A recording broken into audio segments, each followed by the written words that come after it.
In this lecture, we'll review a couple of different disorders that are caused by the hyperactivity of neurons. This could be generalized hyperactivity, such as in seizures and epilepsy, or it could be hyperactivity specific to pain pathways. We'll focus on headaches, but note that any of the principles we cover here apply to other forms of chronic pain. And the neuropathic pain syndromes are especially problematic because there's very little to treat in terms of damage. Instead, neuropathic pain seems to be a consequence of inappropriate learning. That is, certain neural pathways become way more excitable than they should, and therefore they tend to create the perception of pain, even though there is nothing wrong with the limb or the body or the head in the case of headaches. There are several types of headaches, and we'll distinguish those here.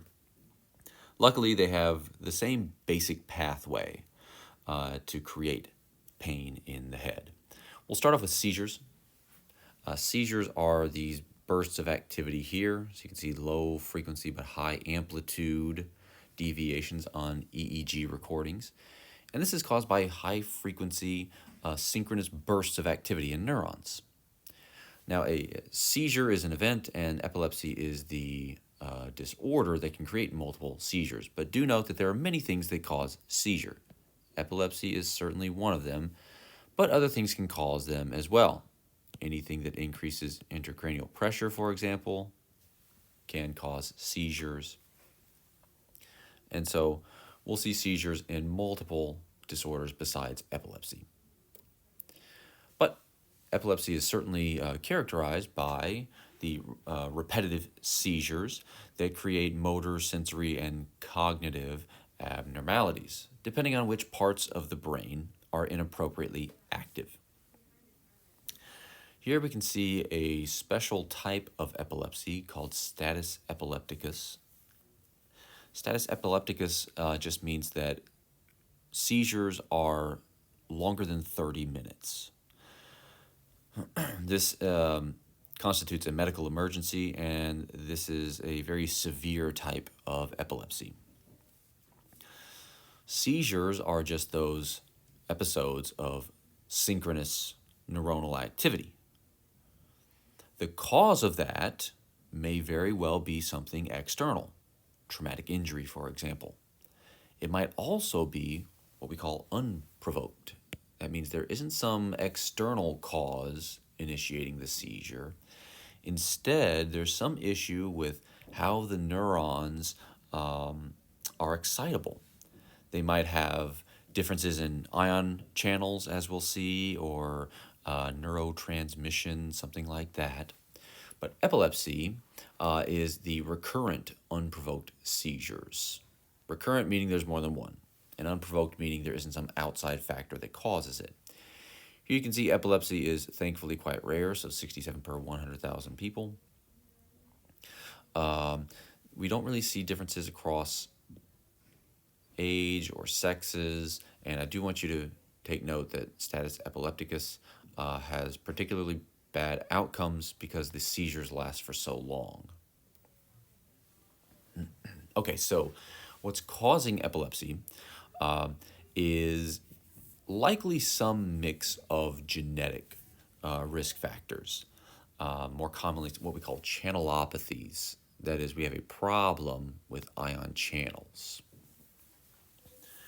Now, it might be directly a problem with a channel, or it might be a problem with something that regulates the activity of a channel. The reason we think genetic risk factors are so important here is because we see a much higher risk of epilepsy if you have a primary relative, that is someone who's directly related to you. You can see your risk is about 4.7% as opposed to 0.7% in the general population. So clearly there's a genetic component to at least some cases of epilepsy. Okay, lots of possible issues here going on. In the end, what they lead to is hyperactivity of neurons. That's the end result. Neurons that are hyperactive will fire together, and that will create the seizure event.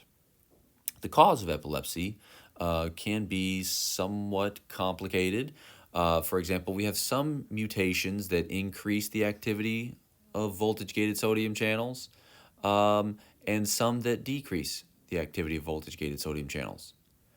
So there are a variety of mutations that can affect the threshold potential. That is the membrane potential where voltage-gated sodium channels open up. Right? If we recall, we rest around minus 70, we hit some magical threshold, and boom, then we spike. That's my action potential. Now the question is, where is that magic number? Where is that threshold potential? Right? If we raise our threshold potential, well, then we have to have a whole lot more depolarization before a neuron fires an action potential. And therefore, we'll see less neuronal activity.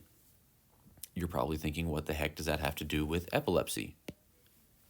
Well, there are some neurons that exist to inhibit the activity of other neurons. So in the cortex, they release GABA. GABA binds to its receptor. These are chloride channels, and those make sure that this neuron over here doesn't get too excited. If those mutations occur primarily in inhibitory neurons, as they seem to do, those become hypoactive, meaning the neurons that are no longer inhibited as much become hyperactive. Okay, we could also have mutations that actually lower the threshold of voltage-gated sodium channels, generally increasing hyperactivity and leading to seizure activity. So whether we raise or lower the threshold, both of those could cause epilepsy. It's just a matter of where are those mutations, because different neurons have different makeups of sodium channels. If we're mutating those in inhibitory neurons and making them less active, we get less inhibition. If we mutate those that we find more in the excitatory neurons, well, then they get more activity and we get more excitation. Either way, we get seizure activity. It could also have to do with something at the synapse. So it may be an issue with primarily GABA release is what we're thinking of here. So there could be a problem where it's harder to fuse our vesicles, right? So there could be mutations in syntaxin binding protein. You don't need to know that, but syntaxin will come up again next semester. So if you remember it, good on you. Syntaxin is just one of those proteins that helps vesicles fuse and helps neurons spit out GABA. So if we have a mutation in syntaxin, we're not spitting out GABA anymore. Oh no. It's the same thing as being hypoactive. If we're not spitting out as much GABA down here, we're not inhibiting this neuron as much, it's more active. Okay, we might also just have fewer vesicles available because of dynamin mutations. We can't recycle the vesicles, so we just, again, have less release. Same thing, just a different way of breaking it. If we spit out less GABA, we don't inhibit as much. And there may very well be mutations in the GABA receptors where they become less abundant. Look at this neuron up here. 3 GABA receptors in this cartoon. 1 is less than 3.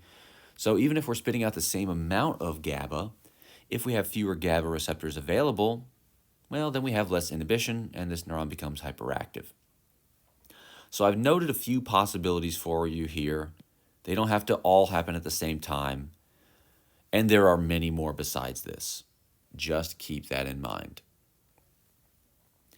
Now, of course, having these more excitable neurons can also be exacerbated by environmental risk factors. Flashing lights is a common one because this can synchronize the activity of neurons that are sensitive to visual input, creating bursts of activity in these already hyperexcitable neurons.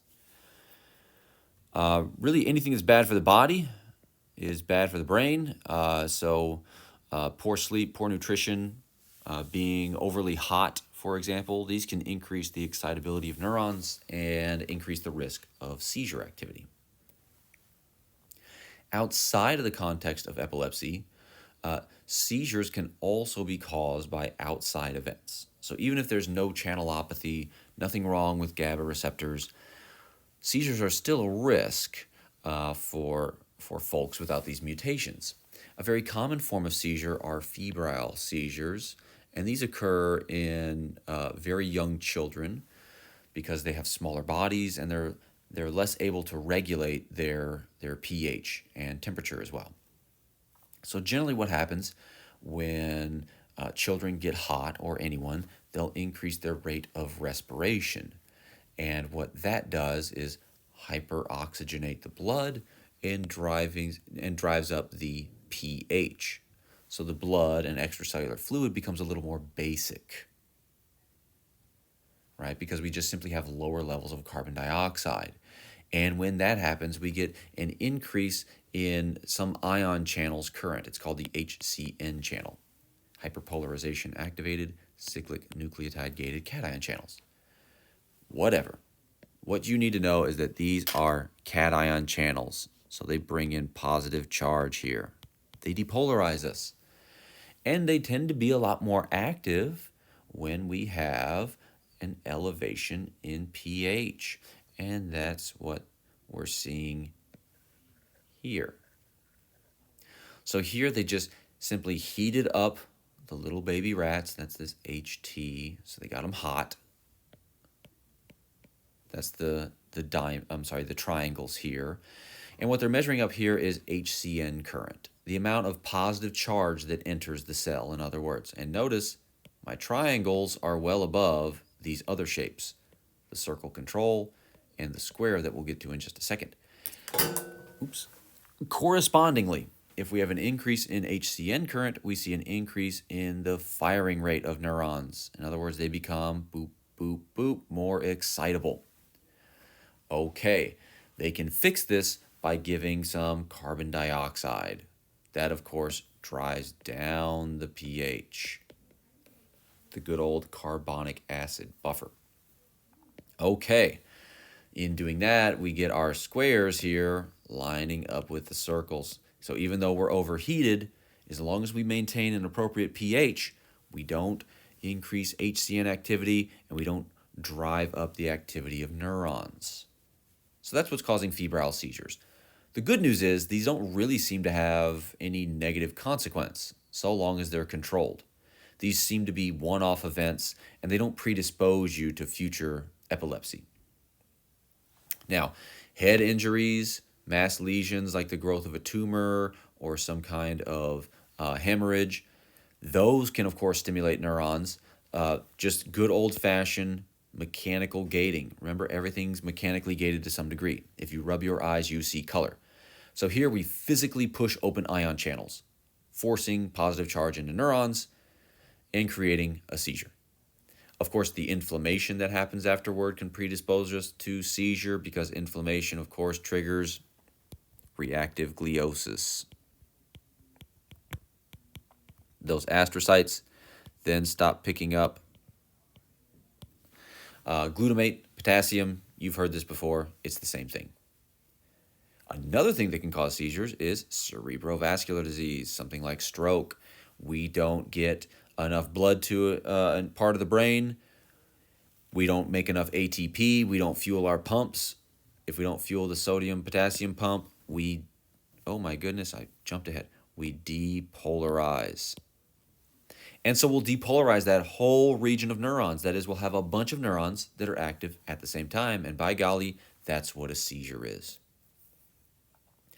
All right, seizures themselves then lead to more seizure activity. It's a positive feedback loop. Anytime you see positive feedback loop, generally something bad is happening.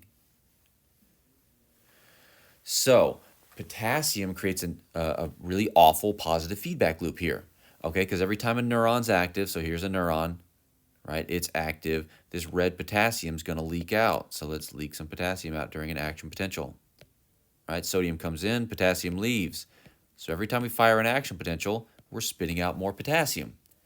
What's so bad about that? Well, that makes it harder for potassium to leave, right? We've destroyed our concentration gradient a little bit. So as the extracellular potassium concentration increases, so let's go from left to right on this graph here, notice what's happening to the membrane potential. We're going to go in the positive direction. Now, this is just showing us potassium's reversal, but I promise you this is a good enough estimate of membrane potential. So I increase the amount of potassium floating around outside, neurons depolarize. Depolarization, of course, drives more action potentials. More action potentials cause potassium to increase on the outside. More external potassium, we depolarize. We depolarize, more action potentials. It's a positive feedback loop. So once the seizure starts, it continues, in other words. So this will continue or prolong the seizure. Eventually, though, it stops. So neurons can become more permeable to potassium and hyperpolarize. That's not going to help us too much here, but eventually we do depolarize enough that we enter what's called depolarization block. That is, the membrane potential stays above threshold. So now neurons can no longer fire action potentials. And that's what's going on over here. We can kind of get a jiffy of that. These are field recordings, so you can't really see the action potentials, but the more variable this line is right here, the more they're firing. So they fire a bunch here, and then, oh, look at this. They're really firing a whole lot here. This is during the clonic phase of a tonic-clonic seizure. And then it finally stops. The reason that it stops is we've entered depolarization block. So these will eventually cease. The efflux of potassium prolongs the seizure, and then eventually depolarization block will stop it. Now, seizures don't happen in every part of the brain with equal probability. In fact, the most likely spot where we're going to see seizure activity is somewhere around the medial temporal lobes. And that's because this part of the brain is highly excitable.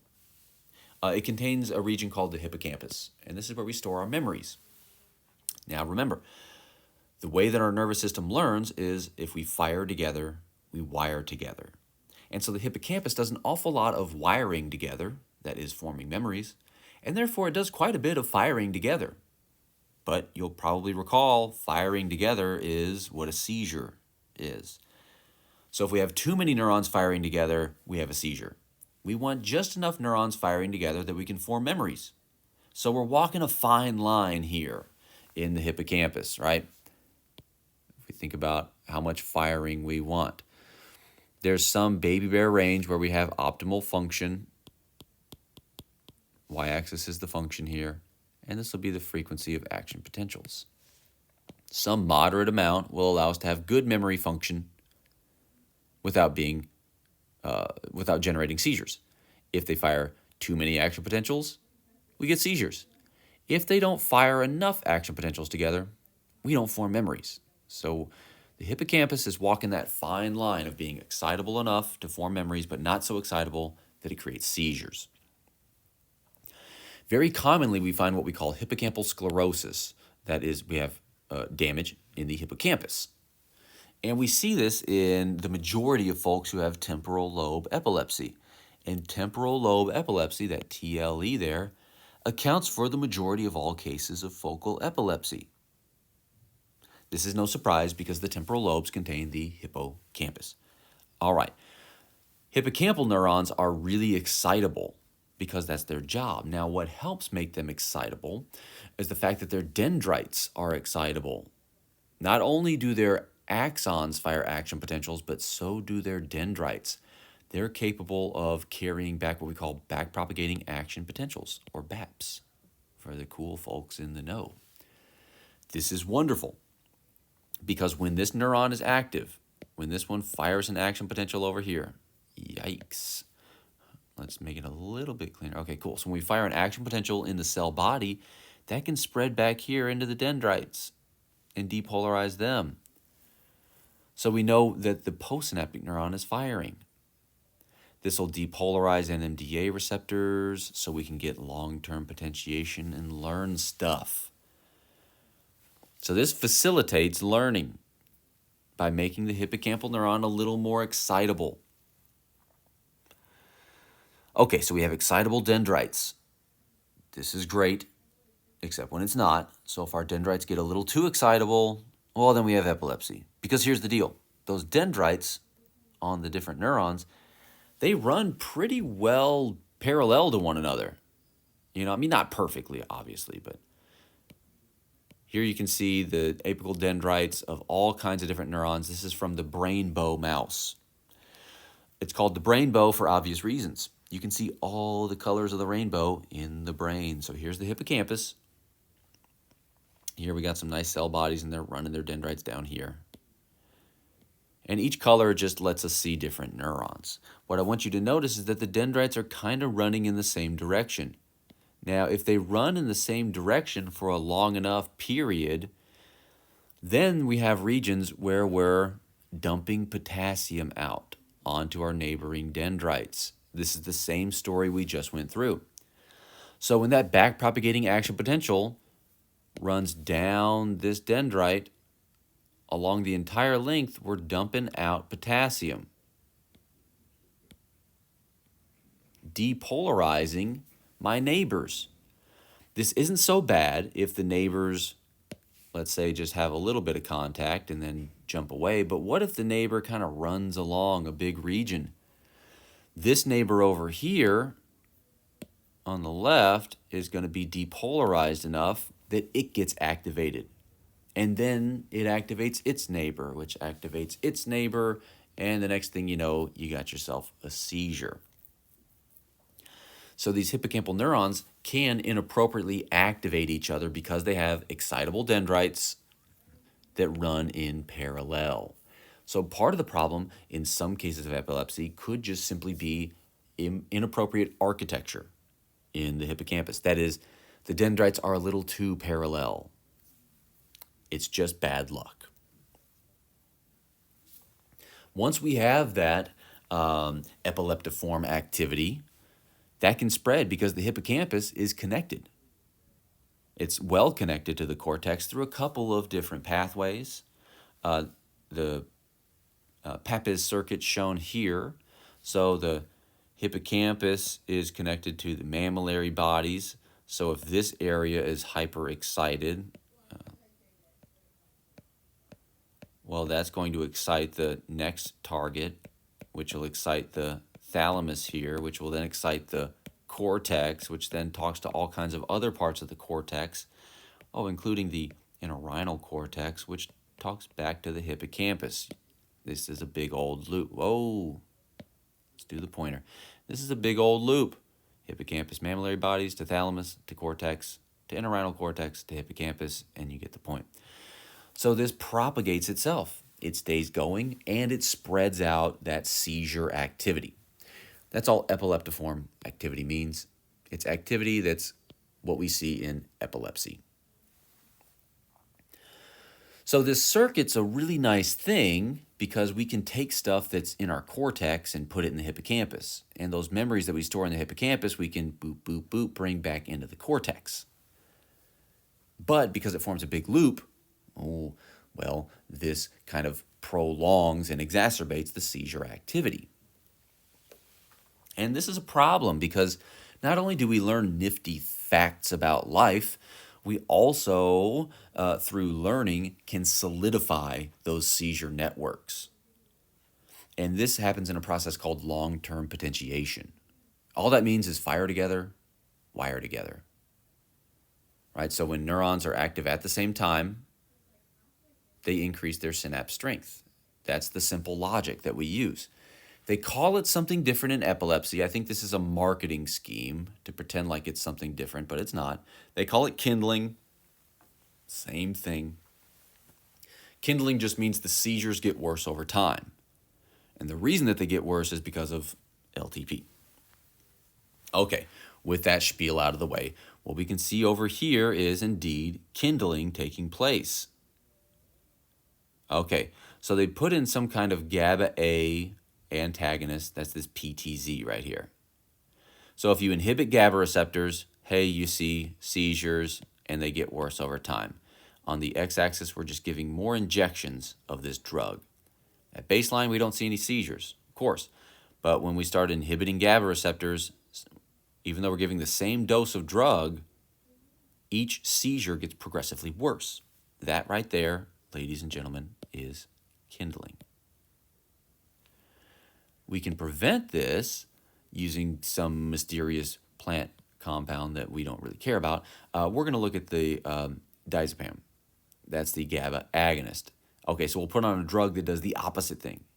We're going to start stimulating GABA receptors, and guess what? Hey, in that case, the seizures don't get worse. In fact, we're not really seeing much of them. Okay, cartoon representation of kindling on the way. Here we go. So each of these circles is a neuron. The gray ones over here aren't active.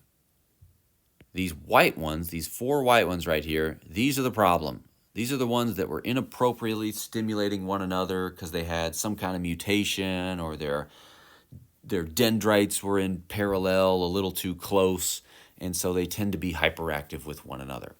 They talk to other neurons, right? They're each a part of a different network, and that's what these arrows are. These are synaptic connections. And for simplicity's sake, I'm making it run both directions.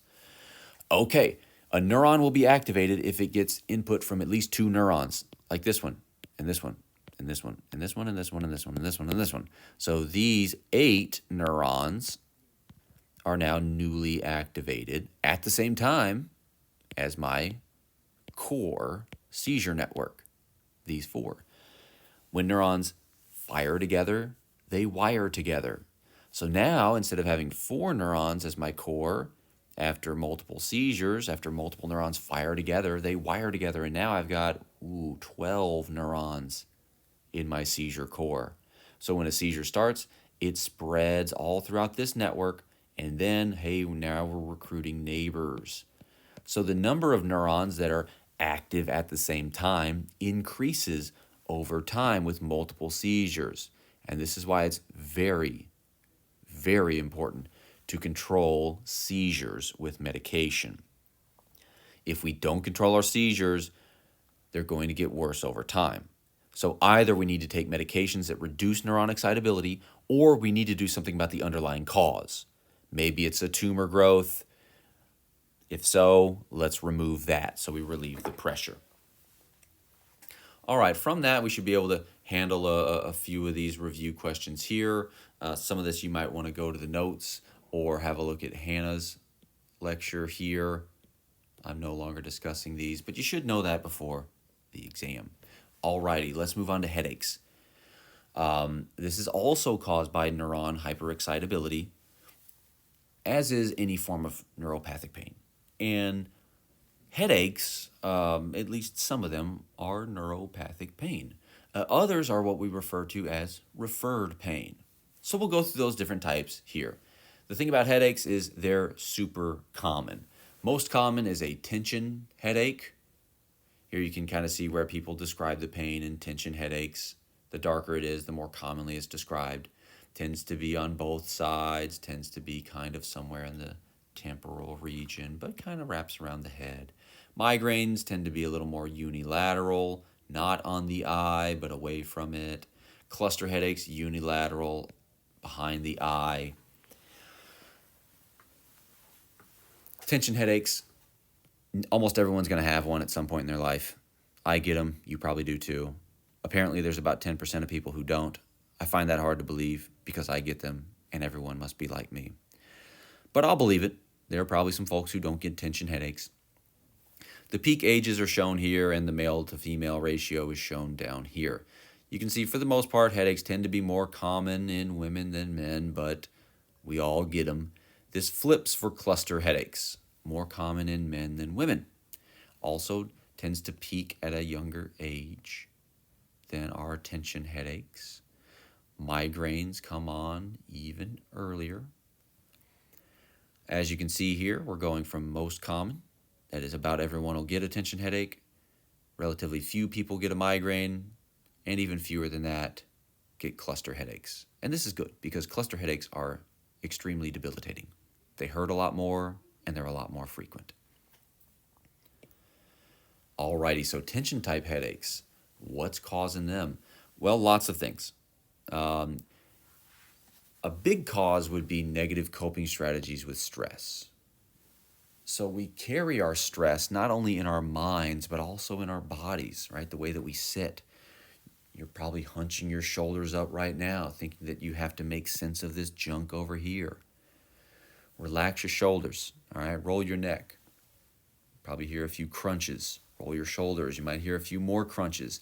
You have muscle tension because you have stress, because you're alive. That's the thing. What causes stress? Living. Anything that makes you do something is a stressor. I'm making you do something right now, so unfortunately, count me as one of those stressors. There can be other things. Low levels of magnesium can increase the risk of headache because magnesium tends to make neurons less excitable. Okay. I want to highlight caffeine here, though. Caffeine's a huge one because a lot of people use caffeine. I start my day with a cup of coffee. I like how it tastes. I like how it smells. I like how it makes me feel. No, I don't have a problem, so long as I drink my coffee. I happen to be very sensitive to caffeine. I only drink 1 cup a day. If I don't get that cup, I get a headache. I think. I don't know. I haven't not had the cup in a while. But caffeine withdrawal is a huge source of headaches. All right, let's think about what caffeine does. Caffeine is an adenosine receptor inhibitor. So over here, let's get the cartoon pathway you should have in your head. This is a neuron that's going to cause headache. I'm oversimplifying, to say the least. Okay, among all the myriad ion channels we also have these A2A receptors. That's just a type of adenosine receptor. It's right over here, so I feel that it's fair to write that. It's an adenosine receptor. I made it green because it binds to this green adenosine. Adenosine is green because green rhymes with adenosine. Okay, so these adenosine receptors excite neurons if they have this kind. Other kinds inhibit them. That's why caffeine wakes us up. We're not talking about waking us up. We're talking about pain here. So these nociceptive afferents are stimulated by adenosine. Let's call this baseline activity. This is just telling you that your head exists. Not a whole lot of pain or anything. It just exists. Okay, let's drink some coffee. Caffeine is brown because coffee is brown, and so is tea a lot of the times. All right, so what caffeine does is inhibit the adenosine receptor. Notice, I've made them about 60% opaque now. They're not active. Only this one is. So we have a lot less adenosine receptor activity, therefore we have a lot less activity in this headache-causing neuron. Let's continue to drink coffee. Well, here's the deal. Homeostasis cannot be avoided. I've decreased adenosine receptor activity here. What's homeostasis going to do? I want to get back to baseline.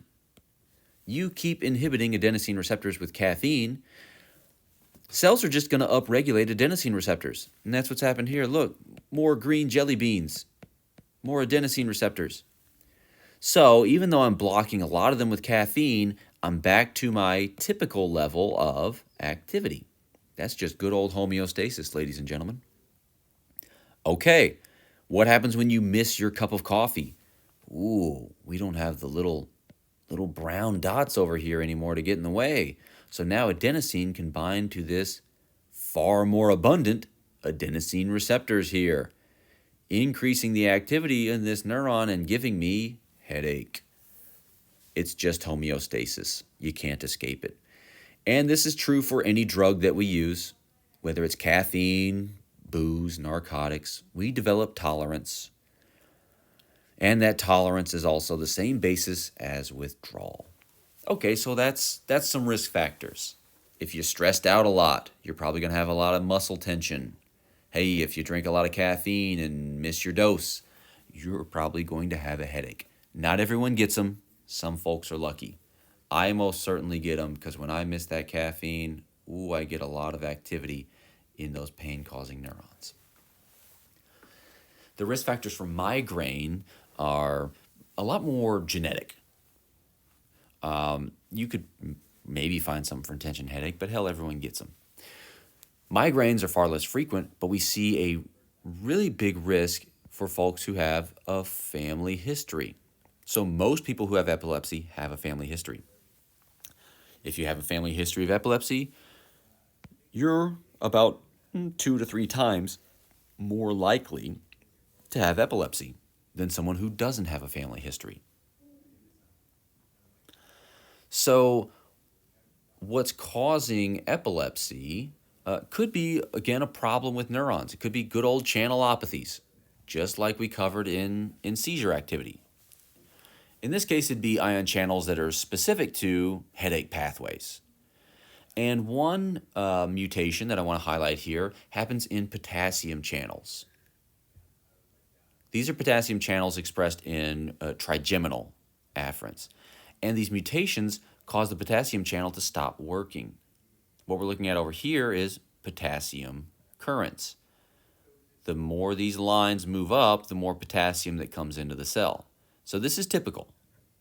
Over here, this is the mutation that we see in epilepsy. And notice, no matter how much we depolarize a neuron, we're not really moving more potassium out.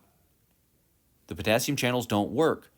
And remember, potassium channels are what gives us that negative membrane potential. So if my potassium channels don't work, my resting membrane potential will depolarize, making the neurons far more excitable. Now, hormonal fluctuations also increase the risk of headache, that is, headache from migraine. And these tend to occur with the starting and stopping of oral contraceptives and around 2 days prior to menses. And the current thinking is that this might represent some kind of estrogen or progesterone withdrawal. Same story as with caffeine, so just think of it that way. Progesterone decreases the excitability of these headache neurons. So when the progesterone is removed, we're not decreasing activity. In other words, we're increasing activity when the progesterone levels drop. Kind of like caffeine withdrawal, but instead it's with a hormone, and it's something that's going to happen like every month. Cluster headache has kind of a mixed bag of risk factors. So first of all, being a male is one. Beyond that, a history of substance abuse and depression are more common in folks with cluster headaches. There's obvious heritability here. A primary relative, so directly related to you, or somebody who's related to a primary relative, secondary relative, grandparent, cousin, something like that. Primary relatives, you can see massive increase in the odds of having cluster headache. Secondary relative, still increased compared to someone who doesn't have cluster headache in their family, but not as much. And this is just because you're far more genetically similar to those primary relatives than the secondary relatives. You are more like your parents than you are like your grandparents. We also see some changes in sleep in cluster headaches. So folks who have cluster headache are more likely to have long sleep latencies, so it takes them longer to fall asleep, and they have those problems with respiration during sleep. And sleep is very much related to cluster headache because we tend to see cluster headaches coming on like when folks are entering kind of REM periods, right? We see that. So here we're jumping up to a REM period from slow wave, and bam, we get hit with a cluster headache, right? Same thing here and over here. So we see these cluster headaches happening, and they actually tend to happen around the same time of day. Not necessarily on the dot, but within the hour. They tend to happen on a roughly circadian basis. So that should make us think hypothalamus. And that's great. Hold that thought. So the pathophysiology of headache may involve some degree of vascular changes, right? And good reason to think that is we get aura in migraine. So that, the visual changes, maybe changes in how our body feels. We think that this is probably the result of maybe some mild ischemia. That could explain it. Might also be hyperexcitability spreading outside of pain pathways and into visual and somatosensory pathways, but okay, maybe. And so there's an old-fashioned vascular theory for headache, which is saying that headache is caused whenever we have too much blood stretching the blood vessels. And there's a good reason to think that. If you go in and stretch someone's blood vessels, you do indeed give them a headache. But that doesn't mean that headache is caused by that, right? You relieve a headache by taking ibuprofen, but it doesn't mean that headache is caused by low levels of circulating ibuprofen. Now, the reason that I wrote outdated here is because while you can induce migraine with nitroglycerin, and here's the deal, nitroglycerin causes our blood vessels to dilate. Well, you don't necessarily see a correlation between headache and the change in blood vessels when you go and do some imaging like this. So here we can actually image blood vessels, and we can look at their diameter and look to see, does the change in diameter relate to headache severity? And indeed, it does not. Okay, so here's baseline. We've got folks who were given a placebo, so not nitroglycerin, and they didn't experience a migraine. And here they are at baseline while they're getting scanned, right after they get their placebo. You'll notice that the middle cerebral artery stays the same size, and then 6 hours later, it's the same size. This is also true for the posterior cerebral artery. If you give folks nothing, it doesn't change diameter. That's not particularly interesting. All right, let's look at the folks who were given nitroglycerin and had a migraine. Okay, here they are at baseline. Give them the nitroglycerin.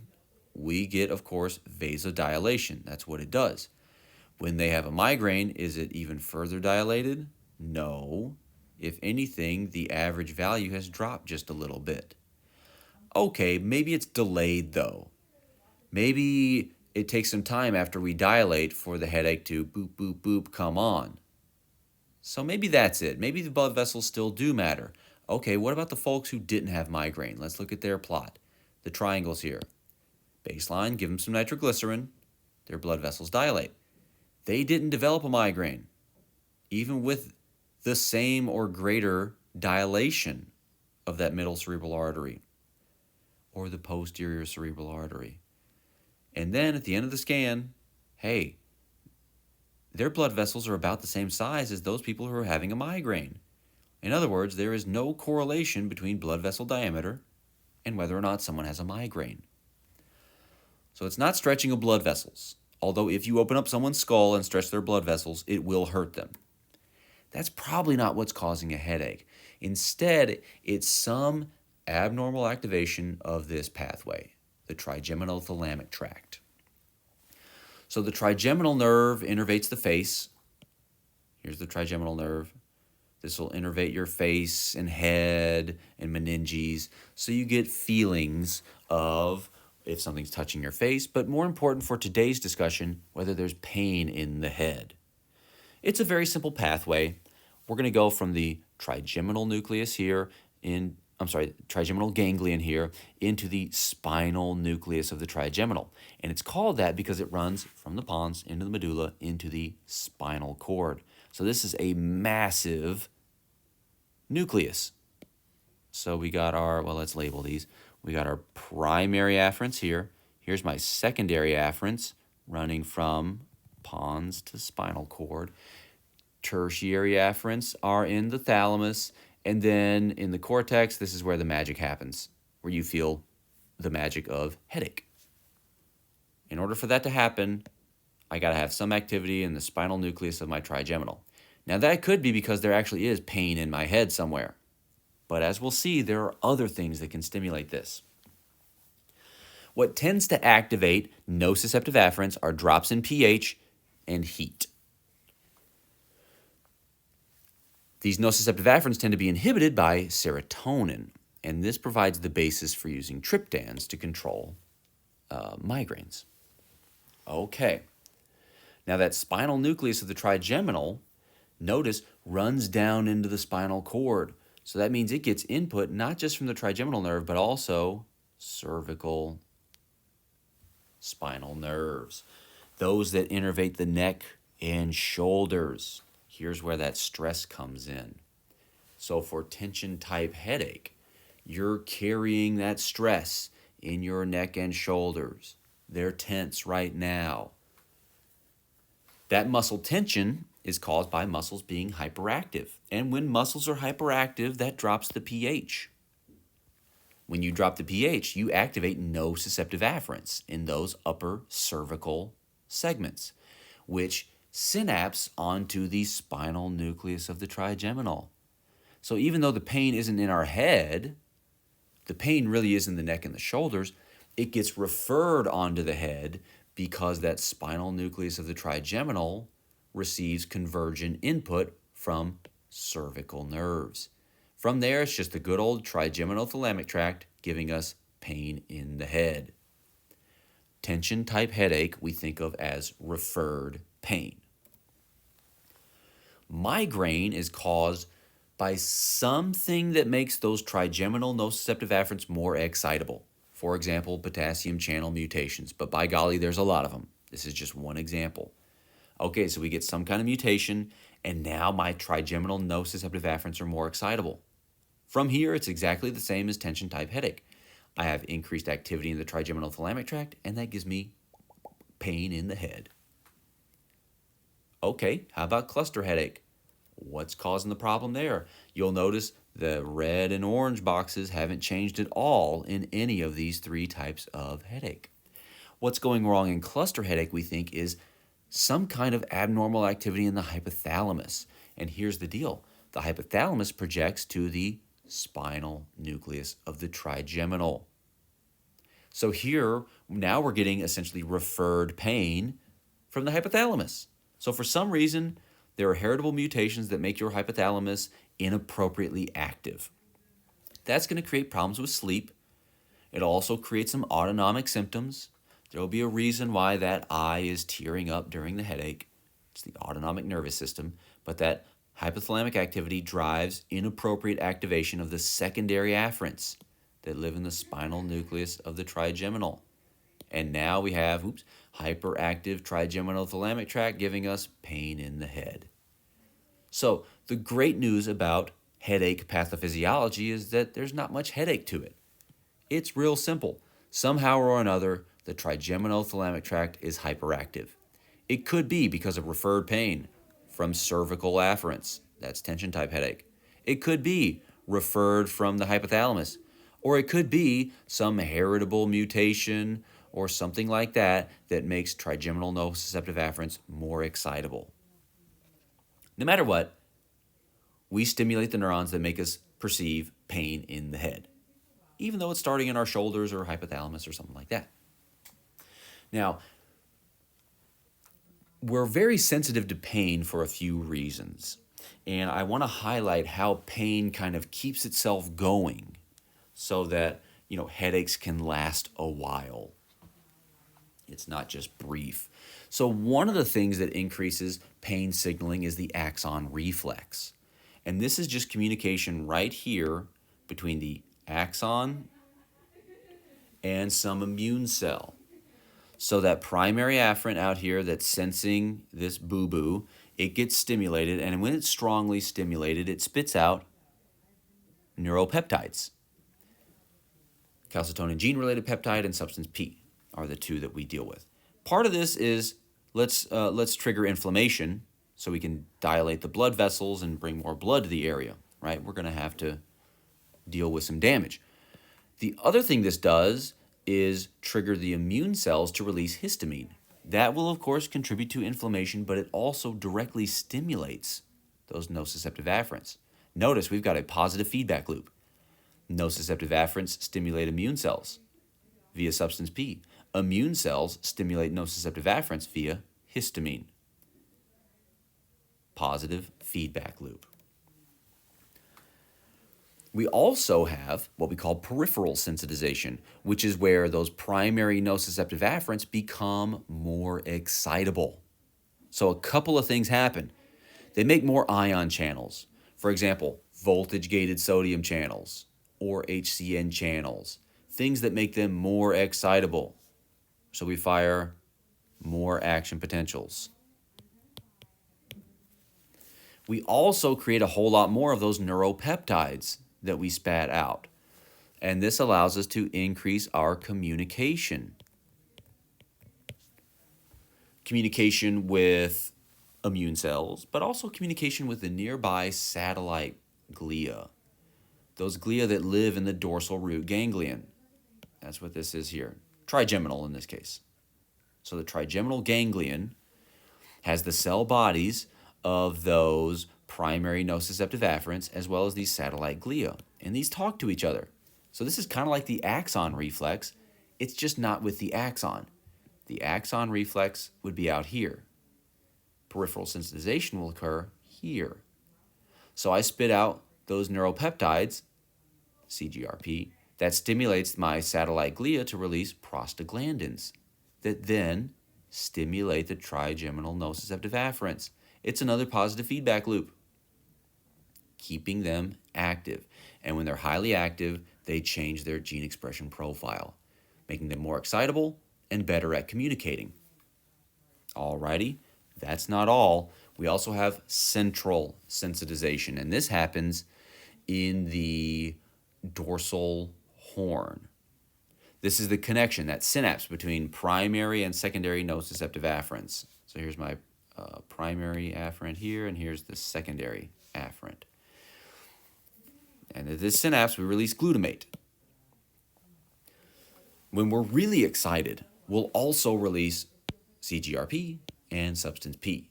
So we need a burst of action potentials. With a single action potential, I'll spit out some glutamate. But with a whole bunch of action potentials, I'll spit out neuropeptides. What that's going to do is strongly depolarize the postsynaptic neuron, causing it to bring in a bunch of calcium through NMDA receptors. I turn on some kinases. I don't really care if you know them. And what that does is increase the strength of the synapse. Again, long-term potentiation. If these neurons fire together, they wire together. So now things that aren't painful become painful simply because I have more excitable primary and secondary nociceptive afferents. And hey, guess what? The same thing can occur up there in the thalamus as well. So this is the basis for any form of neuropathic pain. Those pain-sensing afferents increase synapse strength. That's the important part here. If they fire together enough, they'll wire together and be more likely to fire together again in the future. So here's a little cartoon that I made to hopefully summarize all this stuff. So the axon reflex is out there in the periphery, and that's just that positive feedback loop between the primary nociceptive afferents axon and immune cells. Nice positive feedback loop. And what that does is increase how much depolarization I'm getting to my axon. Remember, I got to hit threshold so I can spike. And with that axon reflex, I get much stronger local potentials because I have a little histamine driving excitation. Okay, so this makes the depolarization of primary nociceptive afferents stronger. Peripheral sensitization occurs in that dorsal root or trigeminal ganglion for headache. For other forms of neuropathic pain, dorsal root ganglion. I'll update this on my slides. So in this case, it's a back and forth between the cell body of the primary nociceptive afferent and the satellite glia. Same idea. Along with this, we have a change in gene expression where now we have more voltage-gated ion channels. And the whole point of peripheral sensitization is to increase the frequency of action potentials. So because I have more ion channels and I have more excitatory input from those glia, I now fire a whole lot faster, meaning I dump more glutamate out onto my secondary nociceptive afferent. And here's where central sensitization occurs. This will be in the dorsal horn or, in the case of headache, in the spinal nucleus of the trigeminal. And what's going to happen here is an increase in synapse strength so that my excitatory postsynaptic potential becomes stronger, making it more likely that my secondary nociceptive afferent fires action potentials so that it stimulates the tertiary afferent in the thalamus, and that stimulates activity in the cortex to make us feel pain in the head. All right, so when I have strong input here at this synapse, Those AMPA receptors cause depolarization so that NMDA receptors activate kinases, causing us to put more AMPA receptors in the synapse. Now, the next time I get that little burst of glutamate here, it has more AMPA receptors to bind to, so I get a much stronger excitatory postsynaptic potential. So there's a few ways that pain pathways can run amok. And so it's important to control headache as well. All right, after that, we should be able to hopefully address these questions. Now, if you're struggling to get through those or any other question, you know what to do. Leave me a message in the questions box. I'll answer it there, and I'll know what we chat about in class. I'll see you there.